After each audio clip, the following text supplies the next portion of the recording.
Welcome to From the Ashes, the Dungeon Crawler Network podcast all about Ashes of Creation by Intrepid Studios. Bear witness to the rebirth of the MMORPG genre from the ashes of an industry that has left the gamers behind. I am Aggelos, the founder of the Dungeon Crawler Network and From the Ashes, and with me again for this Pillars of Creation segment, the one-on-one segment where we talk about various topics related to Ashes of Creation. That is Thais, my co-founder. How are you? I'm good. I'm very good. How are you? Doing good. Got a little tongue-tied there at the beginning of that, and I'm like, where am I going with this introduction? And then I stopped. I don't even know. It's okay. Everyone knows you don't speak well. No, yeah, that's pretty much it. And you think you would think that a guy who does as many podcasts as I do would speak better, but no, I don't. It's really a mess, and thank goodness for editing. I'm not going to edit that out, however, because, it's charming. That's what I'm going to say. It's charming. Anyway, if this is your first time listening to From the Ashes and you enjoy the show, consider subscribing over to our YouTube page at youtube.com/dungeoncrawlernetwork. Or, of course, if you listen to us via iTunes, Stitcher Radio, Google Play, anything like that, leaving us an iTunes review really helps us out as well. That lets people know that we are a real podcast, that we say real words, and sometimes it's relevant. Not all the time, but some of the time.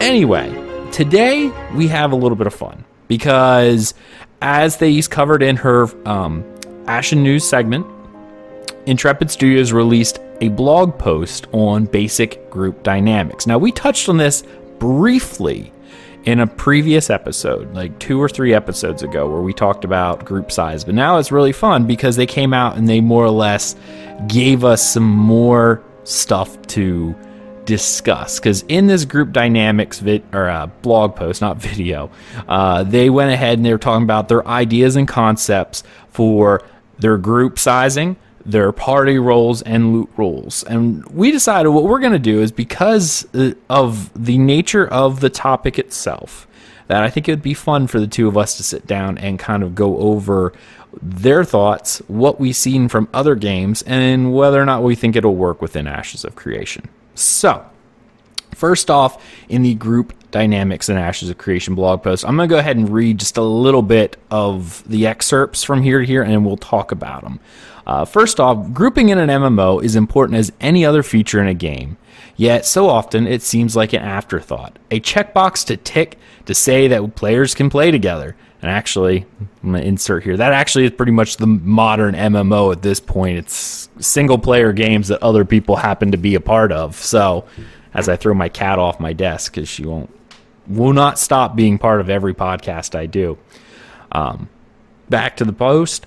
But what's the point if there's no content that begs for players to band up and journey forth? In Ashes of Creation, grouping is an essential part of the game. Solo play is encouraged and totally viable as well, but we believe that an MMORPG is at its best when it fosters communities to form. And that can't happen if no one ever plays together. Today we want to talk about the group dynamics from Ashes of Creation. All right. That actually is really true, and it's something that with me, the reason why I play MMOs is because I like the concept of grouping. And the way that modern MMOs have gone lately with this whole single player almost 99% of the time, it really bothers me. Thais, what about you? I just want to apologize in advance for the yawning, because I'm one very, very tired mother hen because I have a toddler.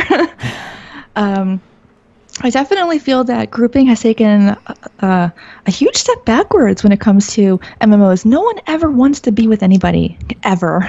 They want to be alone.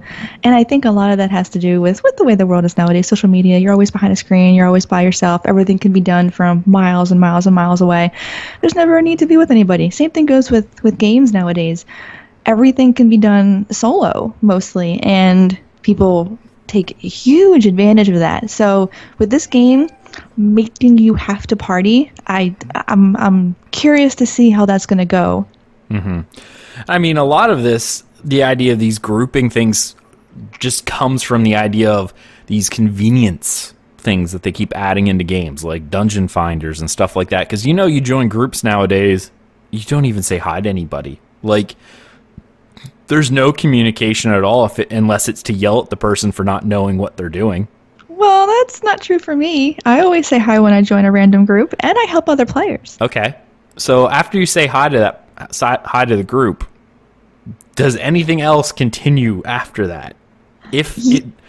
Yes, actually, for me it does. But I'm extremely friendly when I'm online. So when I'll say hi, I'll yell at people, I'll help out people, and usually by the end of a dungeon, I will have made 1 or 2 new friends because in some dungeons we'll just talk the whole time.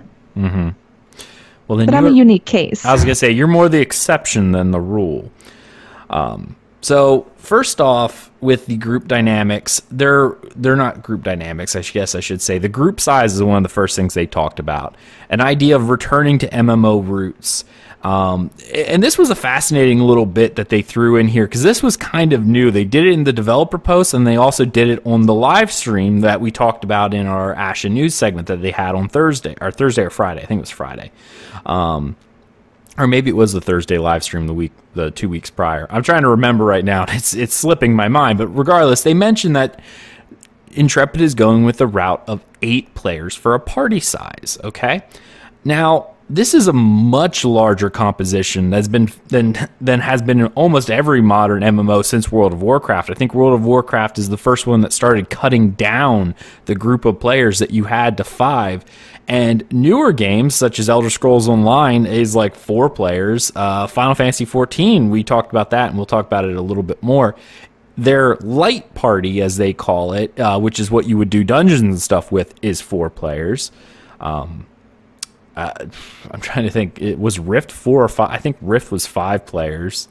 But we haven't seen the case of these larger groups of 8 players since older MMOs like EverQuest, Dark Age of Camelot, Star Wars Galaxies, I guess, had these 8-man parties. Guild Wars 1. Guild Wars 1, yes, absolutely. Guild Wars 1 had 8 parties, and then when Guild Wars 2 came out, they shrunk it down to 5. And this is a quote from Intrepid, and I really wanted to highlight this because it was something that was really, really interesting to me. We like the idea of having a larger party because we want to put the massive back in massively multiplayer. If people just want to play with 4 others, they can always go play their favorite MOBA. The idea behind an 8-person group is to allow us to really amplify party roles and to create the need for each of the archetypes in every party. Okay? I love that because I love the idea of grouping and needing other players to do things in a game. And the more you shrink it down, the less I don't know, less social people are. Now, eight people. Thais, is this a problem for you? Yes, it is. I don't like it at all. Okay. Explain. Why do you not like it? I don't like it because, and I said this before, I feel that the perfect number is 5.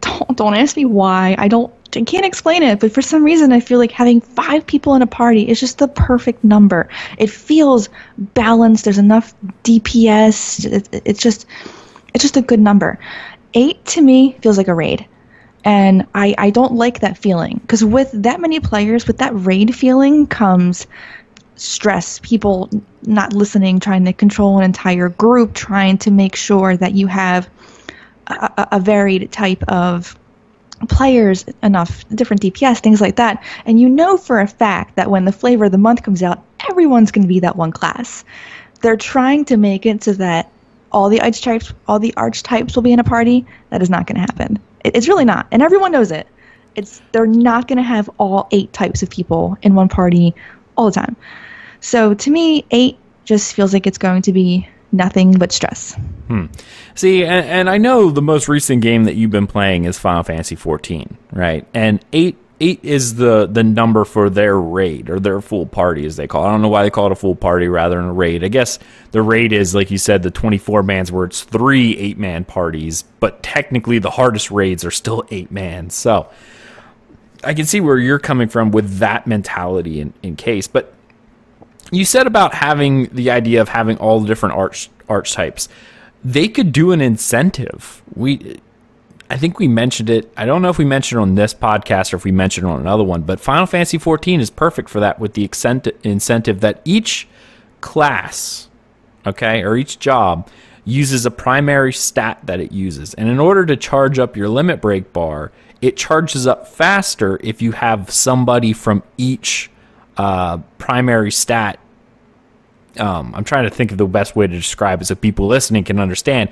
Obviously you got your strength, your dex, your constitution, all these different stats, and each class used one primarily. That was what they focused on. Almost like standard D&D is like your primary stat, your secondary was it tertiary?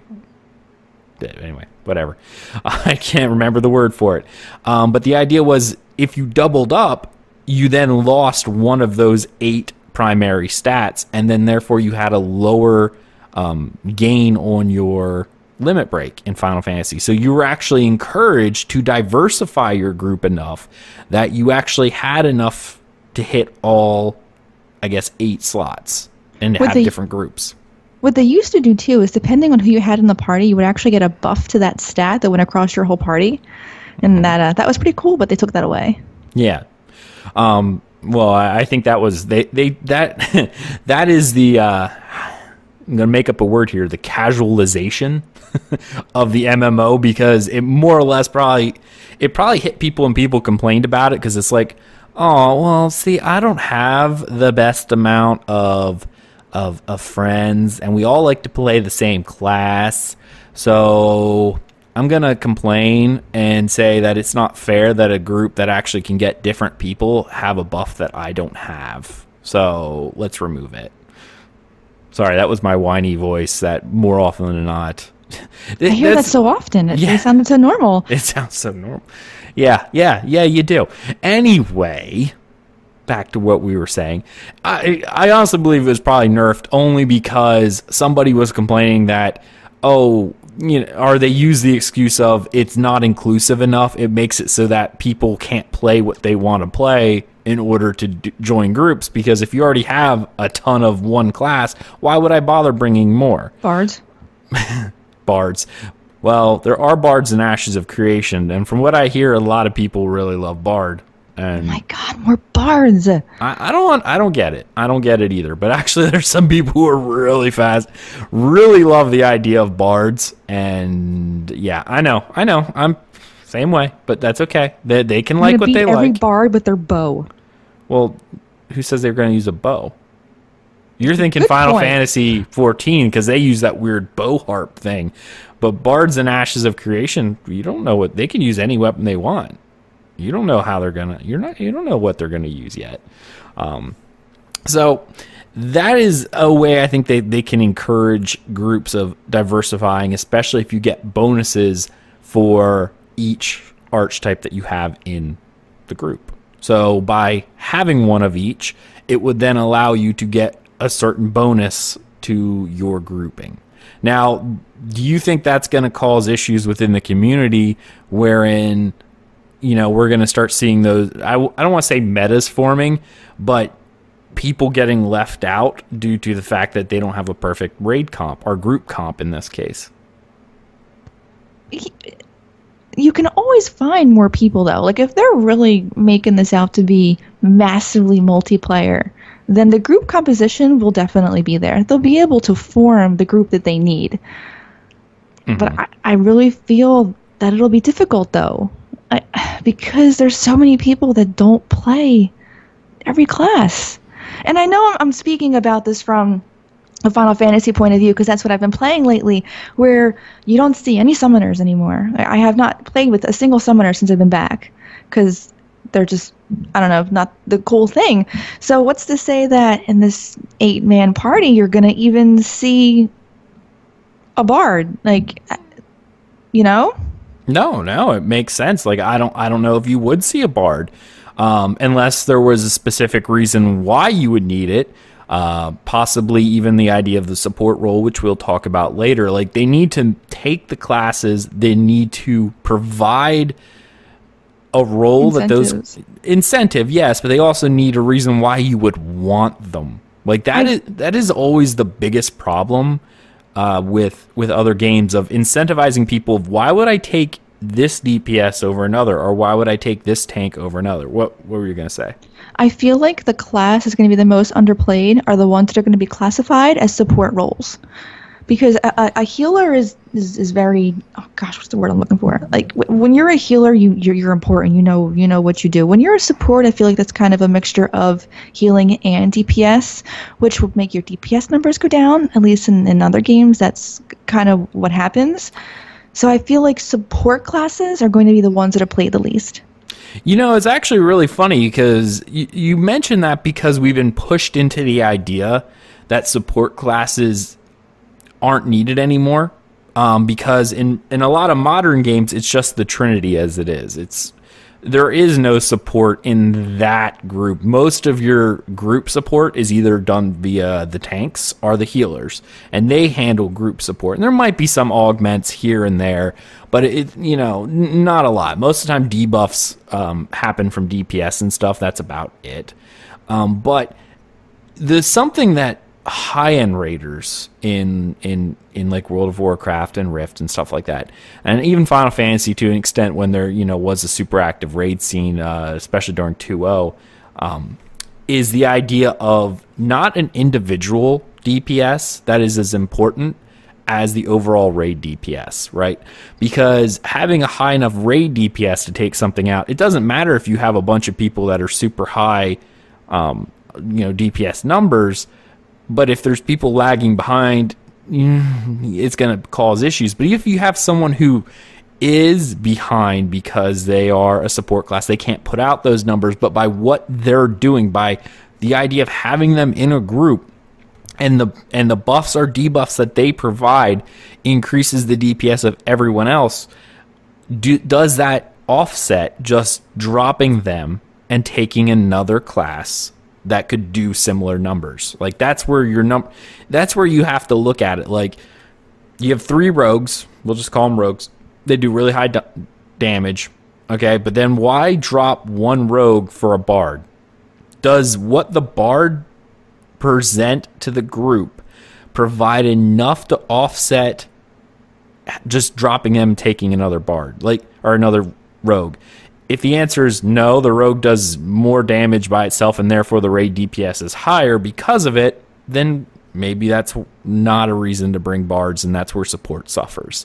It's getting support to a level where, okay, they don't need to do the highest DPS, but by the sheer fact of having them in a group, you are helping the party in other ways. And modern MMOs don't quite have that anymore because they've stripped that all away, right?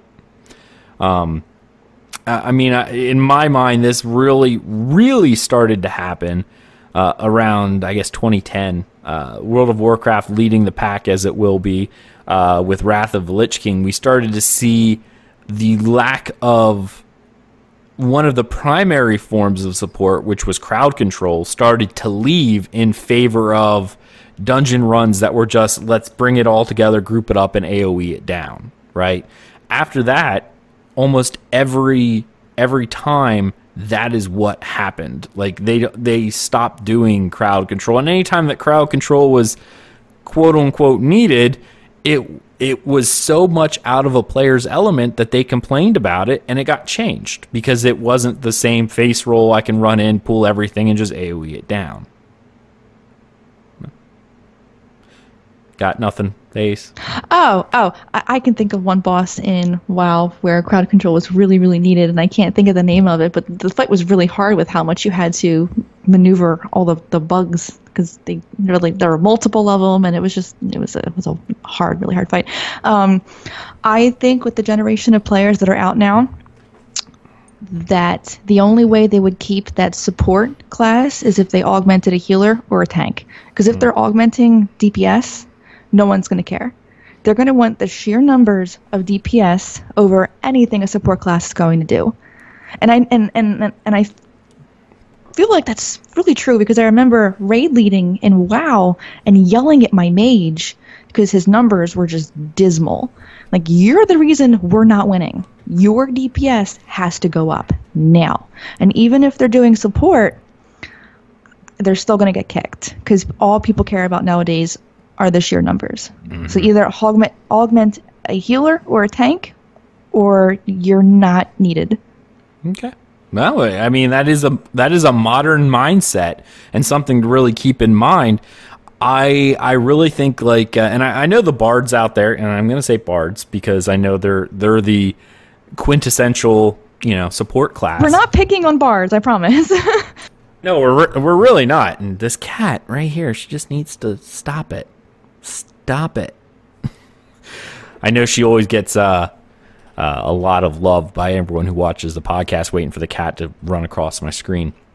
But yeah, I'm glad you brought up the idea of the modern gamer, because the idea of the 8-man party, this will be something that I do find to be a barrier to entry for casual players in accomplishing some group content, because unless they do a looking for group finder, which I really hope they don't, but if they do, it is going to be something where the queues will now be obviously longer because you need to fill more slots, right? But I don't know. I talked about this before, and the idea was back in the day, and I know I feel like an old man saying this, but back in the day when I was doing group content in such things as Dark Age of Camelot, or I didn't play EverQuest 1, but EverQuest 2 I think had 8 players, and there she goes again. I need my spray bottle. I think it's upstairs. Anyway, I never had issues finding groups for 8 people because that was the mentality we had. We formed social circles that were large enough to accomplish this. I mean, even in our earlier World of Warcraft days when we were doing 10-man raiding or whatever, we always had enough players to do 10-man raiding, and therefore that's how we made our social circles. And I believe that... Do you remember actually having to go to the summoning stone to call your entire party, or standing there and waiting for people to be there like, hey, do you want to do this? Yep, I do remember that. And I think that is something I really hope we see again, is the idea of having to go to a dungeon entrance in order to actually go in. And I think we're going to see that a lot with the idea of open world. So this is the one thing why I don't think we ever had issues in older games, because smaller groups of players might not be able to go through the entire dungeon, but they could farm the upper rooms. So a lot of times smaller groups would stay up on the upper levels and just farming those areas. And then as players came in, they would join up with others to venture further down into dungeons. And it was just a natural way an organic way of forming groups. You started with your 1 or 2, other people. You were sitting at the entrance doing your thing. And I mean, obviously back in the day, there wasn't a lot of mechanics. It was just a lot of, it was slower. But the concept is still there, that there was certain areas that as you got further down, the challenge got harder and harder, and therefore required larger groups. But by standing in those areas, you were accomplishing something. It might not be as much as you wanted, but you're accomplishing something. You're not just sitting there waiting, doing nothing. And as players are coming in going, oh, we need an extra person, let's grab this guy and let's keep going. And that's how you form these larger groups, even when you're by yourself. But these past 10 years of having these small groups is why I think people are so scared now to go to 8-man, because I think I've said this on our YouTube page on comments and stuff, that I mentioned this, that the idea behind us as players, why we think 8 is so much, is because back in the day when we had 8 players, it was great. But if we had 10, what did we do? Well, we only need 8 players, guys, and this is our normal dungeon run, so 2 people sat, right? When World of Warcraft came out and they shipped it down to 5, we all went over, oh, we have our 8-man group that we normally run with, but we only need 5 people, so 3 people would always have to sit. And eventually they got tired of sitting, so they're like, well, you know what? You guys keep your 5. We're going to go pick up 2 players. Now we have 2 5-man groups. And over time, obviously, those bonds form, and the bonds you had before kind of break because you're not playing with those 3 other people that you've just dropped. So you're splitting. There you're shedding off the extra players that you had in your group originally. Same thing with 4. It went down to 4 people. Well, I had a 5-man dungeon group that I always ran with, and now we don't need one person. So that person sits, and then they get tired of it and they go find another group. So over the past decade or longer, almost 15 years now, we're just gradually shedding off our friends because we don't need them anymore. And they get bored of sitting around doing nothing, so they form their own groups, and that's why we see all these tiny circles rather than larger circles, is because we naturally just shed it all off. So that's my thought on that. No rebuttal? Nothing? Sorry, I just feel like it's a really weird analogy because I've never known a group of players that played games for 10 years going from game to game and just shedding off extra people like skin. That was really weird. What? We've done it. When you needed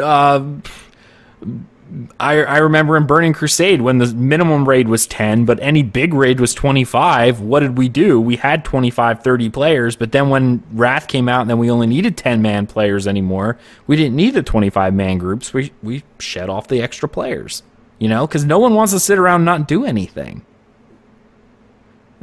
Well, when you put it in that perspective of just the one game going from 25 to smaller 10-man, sure, but you're like over 10 years, like 6 games down the road, we're just going from 10 to 8 to 5 to 4, just shedding the people off. Sorry.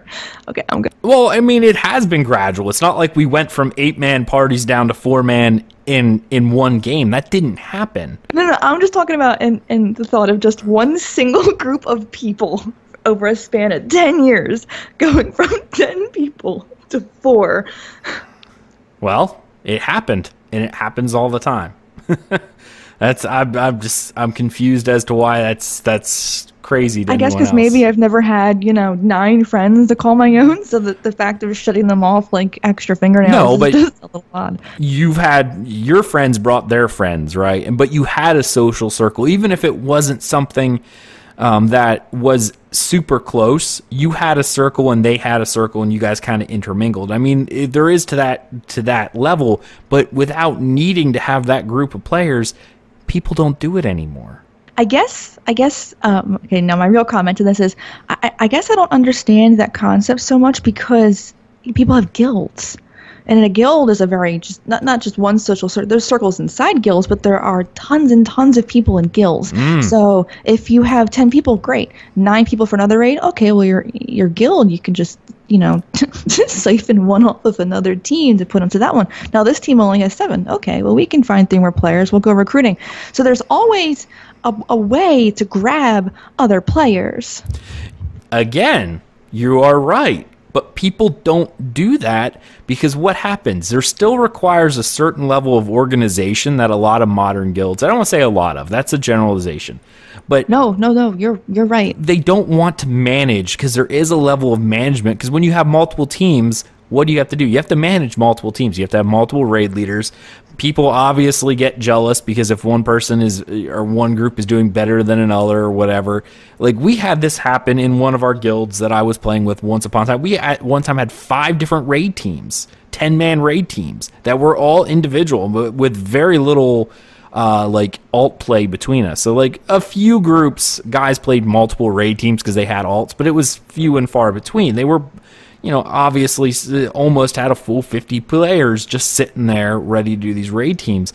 But it actually got to be an issue because the management of them, finding people who wanted to run groups was hard because the people who had the skill to run these groups didn't want to run the groups because it's like, well, I don't want to run this group because Group A over there has already done it, and that was the group I was a part of, and they're clearing stuff. Now I have to go back with a bunch of new players and try to teach them this, and not everyone wanted to do that. And obviously that created shifts and splits in guilds, and guilds split up. And even nowadays, you're thinking guilds as these large organizations. There's only a handful of guilds that actually maintain very large numbers of people and actually do it successfully. Especially in today's modern MMOs where you can be part of multiple guilds. Having 300, 400, 500 people doesn't mean anything if they're part of 20 different guilds, because are they paying any attention to what's going on in your guild? Highly unlikely. Highly unlikely. All right, moving on away from the group content, moving on to the idea of loot rules. Now, obviously, we all know about what most things, standard loot rules that are part of MMOs, and they're adding a lot of traditional ones, such as, we got our standard loot master. The party leader can be a loot master, round robin, need before greed with dice rolls, that kind of stuff, right? Those are standard. And we're used to that in almost every MMO out there. But the idea that they talked about was adding a bidding system, the ability to bid on gear that drops, that a player who wants an item can place a monetary bid with in-game currency. I want to specify this as in-game currency because it's sad that I have to specify this nowadays because of the idea of cash shop currencies and stuff like that. But they would put a bid on it, and just like a bid war, you could go back and forth with gold, and whoever won pays the money, gets the item. That money is then split among all the rest of the party members. Okay, this is interesting, and I want to talk about this because I like the idea, but from a player perspective, I can see there's going to be almost some toxicity from this as well. Thais, what are your thoughts on a bidding system for gear? I think it's an amazing idea. I'll never be able to bid on anything in my life, but if there's a piece that you're really looking for and it finally drops and you have the money for it, I think it's a great idea. It's something that no one's ever done. You've never been able to auction off pieces of gear that drop. I mean, maybe in other games you have been able to. You have been able to, but it's not with an in-game system. People have done this, like they would sell runs and they sell gear, like, oh, we'll carry you through this raid. If X thing drops, you'll pay us. That's always iffy. You have to place trust in someone either you don't know, someone that maybe someone else kind of knows, but this is a system totally in the game. So I think it's going to be a lot of fun to mess around with, especially at lower levels. If you have only a little bit of chump change, you're like, oh, I really want that. Here's 10 gold. And now when you get into rating content, how expensive is this going to get? I mean, depending on how gear is done in this game, because obviously gear breaks, I don't feel like gear is going to have quite the monetary value. Possibly. I think... Let me take that back for any of the econ people out there. It'll have a greater monetary value as a whole because of having to continually get gear. But I think the individual piece will have much lower because of the idea that it could break. And therefore people aren't willing to invest huge sums of money. Why would I invest the amount of money? Let's say it would take you a year, okay? Just to earn 1 million gold. That's all I'm going to say. Well, I don't know what the currency is, but we'll just say it's 1 million gold.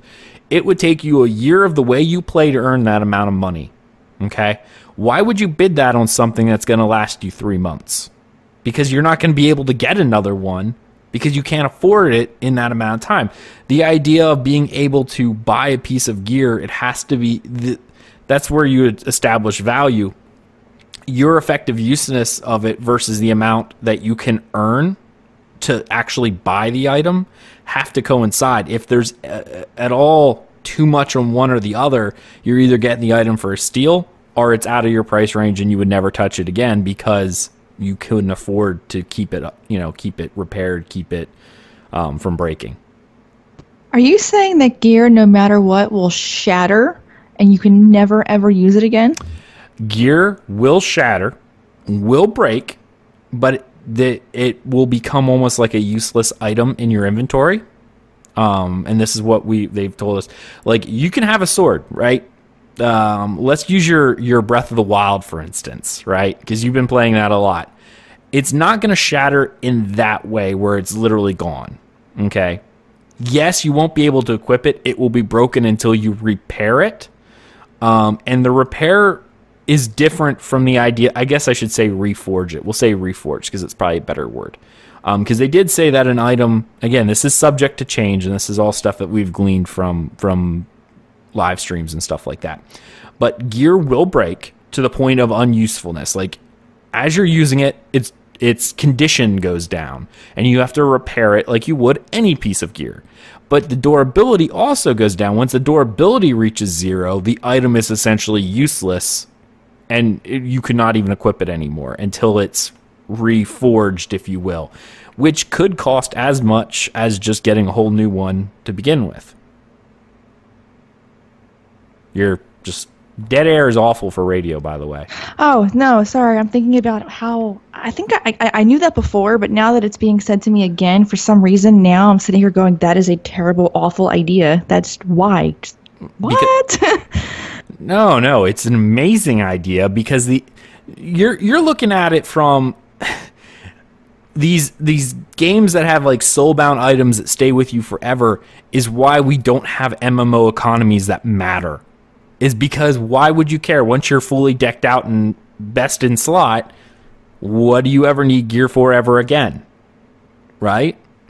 Well, considering I am a gear hoarder, I think in Final Fantasy I have 300 individual pieces of gear sitting on retainers in inventory. Well, you'll probably be the same in Ashes, but you'll actually probably use them when they shatter. Ouch. Ouch. Yeah, no, and that is the economy. That's what makes crafters matter, because crafters will be making gear that people will constantly be using. In other MMOs, what is the only crafting professions that actually get return business on, outside of like maybe the initial launch? It's the alchemy and WoW. It's the people who make consumables, the things that have to chefs, potion makers, to an extent enchant makers because of changing enchants and stuff like that. The idea of using consumables are the only thing that really matter in WoW and in Final Fantasy XIV. These are the two theme parks that are most often brought up. The crafting is very little. Like, they're at the beginning of an expansion, there might be some crafted gear that's decent, and maybe when a patch comes in, but once raid gear comes in, no one's going to use it. The price of these crafted items went from astronomically high to you can't give them away because everyone already has better gear from, whatever other method. I understand what you're saying, but in my head, I get it. It makes sense. But in my head, or let me say, in my heart, my heart is hurting. That gear that I will either spend tons of money to get or tons of time to get will eventually shatter, and I will no longer be able to use it. That means that no matter what, you're always going to have a secondary set of gear. Mm-hmm. Just in case. And I'm the person that will accidentally run halfway through a dungeon, wonder why I'm not healing anything, only to discover that my gear is broken, that I need to repair it, which you can do mid-dungeon. And I do that all the time. You want to say that in Final Fantasy you can do that. In Final Fantasy. Not every game you can do that, and you likely won't be able to do that in Ashes. In Final Fantasy, I frequently accidentally run through dungeons with my gear broken. And I like that I can repair it mid-fight, but I also like that it breaks because it gives me a chance to all of a sudden be really bad, and I have to carry items to repair it mid-run, and I question, why am I doing so bad for like a good 45 minutes? It's the idea of having to manage something. But let me ask you this question. When you're playing Breath of the Wild, that game has the idea of items that break. Are you attached to any of the weapons that are on there? No, they're tools that you use. Unfortunately, I'm a little nuts. I think I've been holding on to the same ice sword since about 30 minutes into the game, just because it's the only one that I've been able to find. So I don't want to use it because I don't want to break it. So I've had it the entire time. Or fire sword, rather. I used that one fire sword to melt ice blocks around me. That's the only thing I use it for. Well, you're still using it as a tool. Like, that is, everything is a tool. And people need to stop looking at items as, these, I guess, sentimental things that we hold on to. I was just going to say that. Everything to me, pretty much everything that I get, like this pen has sentimental value. Everything I get has sentimental value. So when I run through a dungeon when I run through a raid that's taking me 6 hours to get there and I get a piece of gear. That gear is now important to me. So be ready to hear me cry a lot, because when my gear breaks, I'm probably going to burst into tears. No, that took me 10 hours to get. No, like I'll be really upset. And again, you could still keep the item. And again, this is always subject to change. I know I'm saying again a lot, but I always, this early on, you always have to preface this, because if people are like, what? Yeah, they don't understand this. The idea that they presented was, if the item is broken, it still is an item that you can hold, right? Or not hold like on your character, but it's in your inventory. That if something was really sentimental to you, throw it in your bank and just keep it in there. I mean, I have items in my bank that will I ever use them again? Probably not. But it was something that was really neat that I had one time and I kept because it's sentimental to me. You could still do that. And the idea of being able to reforge an item if it was sentimental, if you're willing to put in the effort, you can do that rather than just replacing it. If it didn't matter to you, like I'm going to use the World of Warcraft for example. Their paper doll, like bracers. How often does bracers really matter? You hardly ever saw them underneath your gauntlets. You know, it was kind of like, okay, it's a stat stick. If it broke and I had to replace it with something else, I don't care. Now a weapon, you know, that is a little more sentimental to me because I've been holding it and, you know, it's in my character's hands a lot. So that idea of maybe that's more sentimental to me and I don't want to lose it because maybe I like the way it looks. I like the stats on it. I like the effects it had. I want to keep it. I will be stockpiling resources needed to reforge that thing. So that way when it breaks and durability goes down, I can reforge it so I can keep having that whatever item I had before. I guess in a game like this, for players who like to hoard all kinds of gear, it's a good thing, because it means that we'll always have bank spaces, we'll always have inventory spaces, because we can't just hold on to things indefinitely, unless we take it off because we have something better that we found, which I can see myself doing, unfortunately. But it'll definitely help the hoarders out there, because your gear will break and you just have to toss it. Because I know I'm not going to keep something that's broken. I'll probably just toss it and cry over its, pile on the ground. Okay. Yeah. All right. So that was a rabbit trail that we didn't even mean to take. But we did. Bidding. Bidding, which is what we really wanted to talk about. But we're actually probably just going to skip by that because, I mean, honestly, people could probably use it as people are going to use this idea anyway. The idea of a bid system. I was thinking, like, could it bring toxicity? Could you be part of groups that they only want bidding? Like, are all pugs going to be bid? That way people feel like they're getting something out of a group? Well, that's up to the party leader. And, I mean, if you get a bad party leader who does that and you would rather just have a need for greed, you just leave the group, I guess. But I can see myself joining parties that are only for bidding just so that I can get money from someone else wanting gear. Oh, if I don't need the gear out of a dungeon, or if I'm just running something multiple times to help people, oh my goodness, yes, bidding is the way to go, because if I come out of it with extra gold, I'm happy because I wasn't going to use anything anyway, Yeah, no, I actually like the idea of a bid system. And I mean, honestly, I think that would be a fun thing when the Dungeon Crawler Network Guild goes in and does stuff, having the idea of, I know obviously we like to support a lot of our guild members, but this could be an awesome fundraising thing for the guild where we do bids and, you bid on gear and that money will then go to the guild bank that we can then use. Everyone deposits the money into the guild bank so that way we have it for whatever we need it for. All right, moving on to the last topic of this blog post. Now, I'm actually going to read this, and then we'll talk about it. So there's going to be a little bit of reading going on, and then we'll talk about this. The idea of party roles. Okay, now we're all familiar with party roles. We got our tank, our DPS, and our healer. And also, to a lesser extent, the idea of a pure support role. I think the first time I've seen a support role in a Dungeon Finder was Rift, where you could sign up as tank, DPS, or healer. But they also had that little flag there, excuse me, that you had to check. Someone had to check as a support, because there were certain roles in Rift that were mostly DPS roles, but they were DPS that knew they were only doing 70% of the DPS of other people, but they took them because, hey, I also augment parties.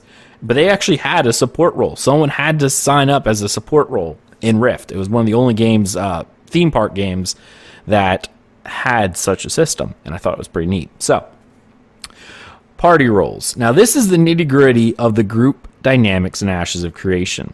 While we're including traditional tank, DPS, and support roles, our secondary class system and augment system make customizing your character of utmost import. We want players and their builds to feel malleable in Ashes of Creation. We never want you to feel pigeonholed into a single role, but at the same time, we want roles and customization choices to be meaningful. So how do we maintain flexibility and character growth while making sure roles are important? The traditional roles are high concepts our classes fall into, but a better way to think of them are as tools that each class can use to help their comrade in arms. Now we're going to enter the augments. This is how you diversify and personalize your character outside of its primary role. Or you can double down on its primary role. The choice is yours. And I all of a sudden had the guy from Elder Scrolls in my head, from Morrowind. We can do this in multiple ways, but the choice is yours. Anyway, a tank might be able to make a wall, blocking monsters in an area where only he can be hit. A damage specialist might have skills that create weaknesses in their enemies, letting everyone do more damage in turn. A support class might be able to bolster your allies with magic, harden them against ruthless foes that seek to strike you down. These sorts of secondary effects are a way to make classes feel truly useful without just relying on tools or tooltips that preach more aggro, more damage, or more healing. We want the role you play to actually influence your allies and enemies in the world around you. Shiny damage numbers are nice, but making your enemy fall with style makes victory that much sweeter. Okay. That last line, I know they say shiny numbers are nice, and every MMO says they want to do this. I mean, Guild Wars 2 was one of the games that I'm going to take kind of a negative stance here for a bit. Only because this is the type of buzzword or buzz sentences that people use, and it's been used for decades in MMO development, and no one's really been able to pull it off, in a satisfying manner. Guild Wars 2 did it. We don't care about numbers, or we don't care, shouldn't have to wait on a healer. Like, we're going to revolutionize the group, and it literally just became a Zerg fest for almost everything, because without a healer, most of the time people just died and you just had to resurrect them in the middle of combat, right? And that was the mechanic. It was Zerg die and hope someone's alive to bring you back up. That's kind of how it goes. So, I mean, I like the idea of what they're trying to go for, but I guess we'll have to wait and see if they're able to pull it off. So, we have party roles, and obviously with each type of class that you have, it is your primary archetype that they're trying to fill, and that is your quote-unquote primary role. Tank is what it is. It's a tank, right? I hope they change the name sometime in the future, but that's beside the point. Healer or cleric is the healer role. You're a healer. Rogues are damage dealers. Fighters are melee damage dealers. Excuse me, I'm coughing over here. Mages are magic dealers. Those are your primary roles. Then being able to take your secondary class and augmenting. Because this is also, remember, when you add a secondary class, you are not gaining those classes' abilities. You don't become a tank who then takes a mage class and then gets mage abilities. No, you get augments that kind of add a secondary effect. And the one game that actually really brought this to mind, and Thais, this will probably be something that you'll remember, the idea of augments. The game that really sticks in my head, Diablo 3. Because when you had those rune systems, so you never got more than your normal skills, but you had like 6 runes that you could select that did different things, like adding different effects. No? Yeah, no, you're right, and you struggled with which one to change, because they all sounded so cool. Yeah, well, in that game, yes, but that's how I'm almost envisioning this idea of the secondary classes. It's almost going to be the closest game that I could even envision in my mind is Diablo 3, and I know it's not an MMO, but it is what That's it is. a really good example. And if they were to do it that way, I think that would be a nice, clean, simple way to choose which skills to augment. That would be good. And this is where we talked about it before. Remember they said about doubling down. A tank who then subclasses tank is doubling down on their role. They're pretty much saying, I can do nothing else. You know, a cleric that subclasses cleric is, I can do nothing else. They are now, obviously those augments are going to make their tanking abilities or their healing abilities or damage abilities that much stronger because it's already augmenting, you know, what you're already doing. Let's just say, for instance, you have a shield wall, okay, as a tank. Let's say that I know there's going to be aerial denial stuff, but let's just say let's just go back to the old, you know, tab target style where it blocks 30%, right? You hold up, you're blocking 30% of any damage. But if you double down, the augment on that is like enhanced shield wall, which now is 50%. Obviously, you know, you're going to have that special augment already applied. Whereas having something like a fighter, for instance, because a fighter's a melee damage dealer, maybe it doesn't add that extra 20% damage reduction. Instead, it adds, I don't know, shield spike, right? So your shield wall now creates a damage shield against you that, yeah, you're still blocking the same amount of damage, but it actually returns damage to the enemy. That's how I'm seeing these augments work. So if you would rather be a tank that more or less augments their abilities, like, okay, I'm fine with 30%, but I like the idea of when they hit me, they take a little bit more damage, so I'm going to augment fighter, which then allows me to augment my shield wall with shield spike, you know, that then automatically gives me that damage return, that retribution attack against enemies. This is how I'm foreseeing them creating classes that can do more than just one thing. Thais, what are your thoughts here with these combining classes? Do you think that's going to be enough to fill a support role? Say you have a fighter cleric, right? So the idea of this fighter cleric is they're still a melee damage dealer, but by putting cleric as an augment, whenever they do something like, I'm trying to think of, like Guild Wars 2, you smash your hammer into the ground, right? And instead of that shock wave, you know, doing damage, it heals anyone that it was close by for a very small amount. More like a Shadow Priest in WoW. When you're channeling, it's still shooting off heals. Yeah. Well, that might be a little bit more powerful. That needed to be, you know, needed to be adjusted. But yes, that exact same thing. You were a damage dealer. And in that limited games fashion, that was an idea of a hybrid class where you were providing some sort of utility outside of your primary role. By doing your primary role, you were helping in some way. I think it's going to be something incredible to be able to mix so many different classes, because I don't like you saying doubling down, that's all you can do. I like the thought of being able to go a healer. That to me means I'm going to be, you know, super healer. And that's probably what you'll do. I'm actually considering healer mage. Okay. Is there a reason why you're considering healer mage? Let's talk about that for a minute. Because... I mean, I know we don't know anything about it yet, but in your mind, how would mage augment healer? Or cleric? In my mind, I feel like when I heal, I'd be able to do fire damage. Or if I place something on the ground, like a circle that if you stand in, it heals, maybe it'll do a little bit of an ice dome, you know, where anything that comes near it, you know, is slowed down. I feel like combining healer and mage is going to look really cool, because mage skills are always flashy with fireballs and, you know, ice spikes and, you know, earthquakes, and that's what I picture when I think of a mage. And I already like the way that healer looks. I like the flashy sparklies, and I like how most things are blue and, you know, like twirling, and I like just the aesthetics of it. So combining two things that are already really pretty, I think is going to be just super pretty.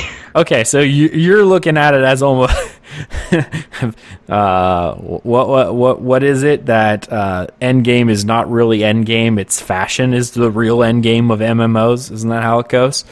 I am, at my core, a girl. Okay, scarf. It's pretty. All right. Yeah. But I do feel like the augments are going.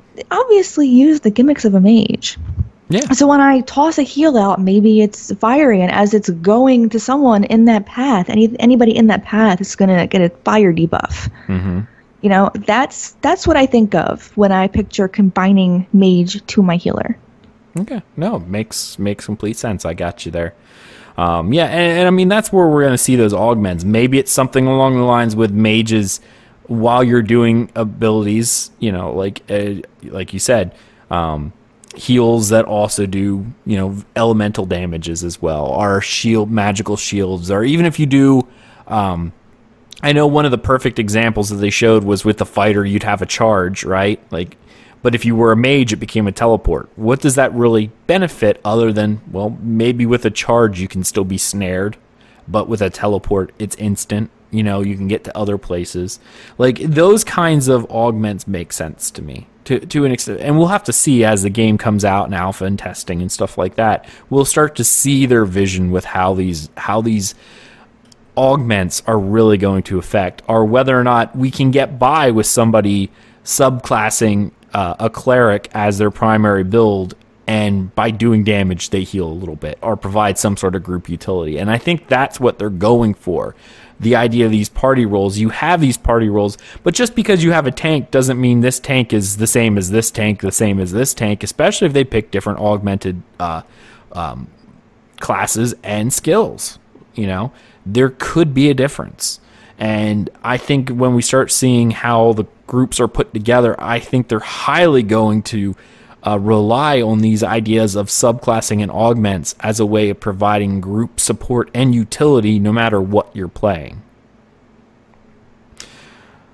All right, that brings us to pretty much the end of this segment, and I want to thank Thais.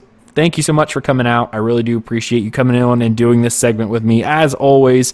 Of course, check out the Ashen News segment that was also brought in for this episode, where Thais covers all of the news for Ashes of Creation from the previous week.